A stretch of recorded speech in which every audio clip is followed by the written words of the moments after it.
এখন বর্তমানে যে অবস্থা, চতুর্দিকে চিন্তায় এবং ডাকাতের সংখ্যা বেড়ে গেছে, অনেক দিকে অনেক ক্ষতিগ্রস্ত হইতেছে মানুষ।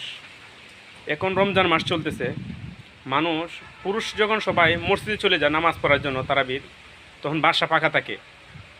আর এই সময় ছিনতাইকারীরা বিভিন্ন কৌশলে বাসায় ঢোকার চেষ্টা করে, কলিং বেল দিয়ে বিভিন্নভাবে কৌশলে ঢোকার চেষ্টা করে। জানে বাসাতে মহিলা ছাড়া কেউ নাই, পুরুষ সব চলে গেছে তারাবি নামাজ পড়তে। এই সময় যারা বাসায় থাকবেন, মা বোনেরা বা বাচ্চারা থাকে অনেক, যে কেউ কলিং বেল দিলে নক করলে দরজা খুলবেন না, আগে চিহ্নিত করবেন, দেখবেন, যাচাই বাছাই করে তারপরে দরজা বা গেট খুলবেন।